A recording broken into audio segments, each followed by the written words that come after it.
আসসালামু আলাইকুম রহমতুল্লাহি ওয়া বারাকাতুহু। আপনঘর ফাউন্ডেশনের একজন নতুন মেহমানকে নিয়ে আজ এই ভিডিওতে আপনাদের সামনে হাজির হয়েছি। আমার সামনে যেই মেহমান বসে আছেন আমাদের রুমিসা খালা। খালাকে আমরা উদ্ধার করেছিলাম মার্চ মাসের 3 তারিখে শেওড়াপাড়া থেকে। খালা ভালো আছেন? ওই গেটটা খুলে দিও, বাঁচে তোমরা। ঠিক আছে, ভালো আছেন আপনি? হ্যাঁ, আমার আটা হ্যাঁ ঠিক আছে। গেটটা খুলে দিও, আমরা খাই না। আপনার নাম কি বলেন তো? খাই না, নাম কি আপনার?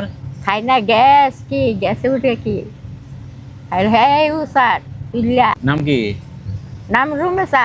রুমিসা। হ্যাঁ। আচ্ছা, আপনার বাবার নাম মনে আছে? জোনালি। জনাব আলী। আচ্ছা, আপনার বাড়ি কোথায় বলেন তো?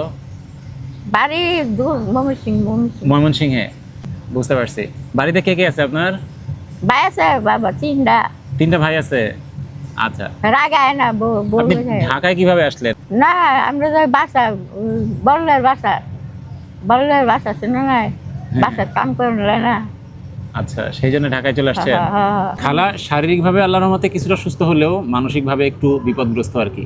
তিনি সব কথা ক্লিয়ারলি বলতে পারে না, তবে নাম, বাবার নাম, পরিবারে তার 3টা ভাই আছে এবং তার বাড়ি হচ্ছে ময়মনসিংহ, এতটুকু বলতে পারে। ময়মনসিংহের কোথায় বাড়ি বা তার ঠিকানা কীভাবে যেতে পারি এই ইনফরমেশন দিতে পারে না। সে সারাদিন কথা বলতে থাকে। আসলে খালাকে আমরা নিয়ে আসার পর থেকেই এই অবস্থায় দেখছি। তবে আমরা চেষ্টা করছি তার অনুসন্ধান করার, খুব দ্রুত ইনশাল্লাহ চেষ্টা করবো তার পরিবারের সঙ্গে তাকে পৌঁছায় দেওয়ার ইনশাল্লাহ। সবাই দোয়া করবেন খালার জন্য এবং আপনঘর ফাউন্ডেশন সকল মেহমানদের জন্য দোয়া করবেন। আসসালামু আলাইকুম রহমতুল্লাহি ওয়া বারাকাতুহু।